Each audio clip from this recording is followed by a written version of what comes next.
ఒక్కసారి ఇది వినం. హై ఫ్రెండ్స్, అందరికీ నమస్కారం. నేను మీ శ్రీకాంత్. చెప్పండి శ్రీకాంత్. ఇందు కలడని సందేహం వలదు, ఎందెందు వెతికినా తెలుగుదేశం పార్టీ సందు గొంతుల్లోనూ తెలుగుదేశం పార్టీ కాళ్ళ సందుల్లో గలడయా మా పవన్ కళ్యాణ్ అని ఇంకా జన సైనికులు యథేచ్ఛగా చెప్పుకోవచ్చు ఈ మాట.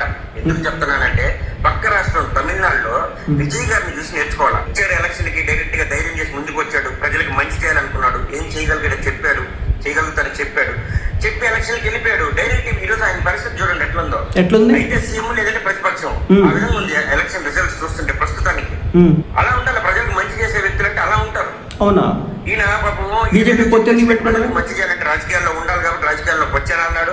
సరే, వచ్చిన తర్వాత నేను అది చేస్తాను ఇది చేస్తాను అని చెప్పి మబ్బి మాటలు చాలా చెప్పి నేను ఏదో టెర్రరిస్ట్ అన్నాడు, గతంలో నేను మావోయిస్ట్ అన్నాడు, నేను చెగువీరా అన్నాడు, వివేకానంద అన్నాడు, నేను భగత్ సింగ్ అన్నాడు. అట్లాంటి మాటలు అన్ని చెప్తే ప్రజలు నమ్మారు పాపం. నిజమే కావాలా? తీరా చూస్తే ఏం చేశారు?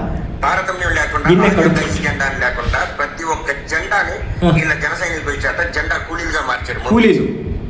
అది ఈయనకి నమ్మి ఓట్లు వేయడానికి ముందుకు వస్తే అవన్నీ కూడా బైపాస్ చేసి ఆ తెలుగుదేశం పార్టీ గేట్. కాబట్టి అంటున్నా నేను, ప్రజలకు మంచి చేయాలనుకున్న వ్యక్తులు ఇలా ఉండరు, శ్రీ విజయ్ గారు లాగా ఉంటారు. ఇదేం దరిద్రుడిదా. అందుకే అంటున్నా నేను, ఎందుకలడని సందేహం కూడదు, ఎందెందు వెతికినా తెలుగుదేశం పార్టీ సందు గొంతుల్లోనూ తెలుగుదేశం పార్టీ కాళ్ళ సందుల్లో గలడే పవన్ కళ్యాణ్ అని ఇక హ్యాపీగా చెప్పుకోండి జన సైనికులరా.